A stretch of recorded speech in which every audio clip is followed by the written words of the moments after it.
ہاں، میری آبزرویشن میں شوشوں کا جہاں تک معاملہ ہے، سین اور شین کے شوشے سب سے زیادہ اغلاط کا شکار ہوتے ہیں۔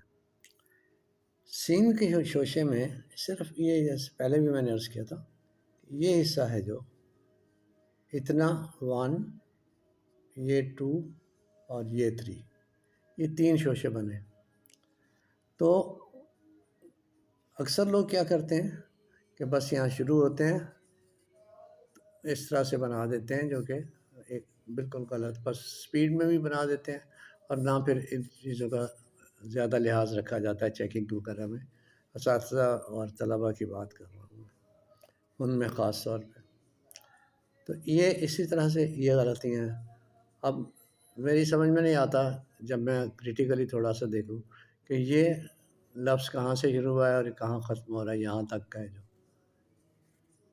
تو اب یہ لفظ ہے، اسی کو، ان شوشوں کو، سین کے کا حرف ہے جو، اس کو ہم لکھیں گے تو یہ 3 شوشے یہاں پورے ہو جاتے ہیں۔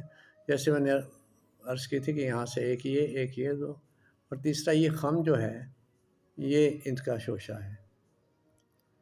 تو اس طرح سے جب یہ ایسے یہاں تک ہے، اب جب یہ خم شوشہ ہے تو اس کے بعد رے جب ہم لکھیں گے تو یہاں پر بظاہر نظر آنے والے 2 شوشے دراصل اس کے ساتھ مل کے تو سین کا تیسرا شوشہ بن جاتا ہے۔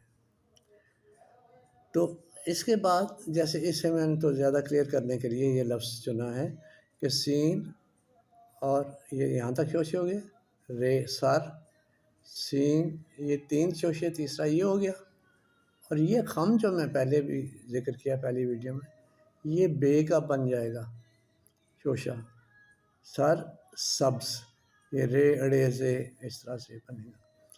تو یہ 3 نظر آنے والے شوشے یہ آ جائیں گے سین کے، اور یہ خم جو ہے یہ بے کا، اور یہ سے دال زال وغیرہ جو ہیں وہ یہاں پہ آئیں گے، جو بھی تو استعمال ہو جائیں گے۔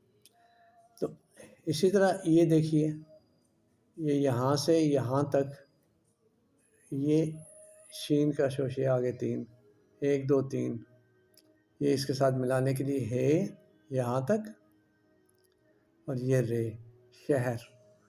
تو اگر اس کو ہم ایسے کر کے تو ایسے لکھ دیں گے یا ایسے لکھ دیں گے تو سمجھ میں تو آ جاتا ہے، لیکن یہ ہے کہ وہ ٹیکنیکلی بدنما بھی اور غلط بھی ہو جائے گا۔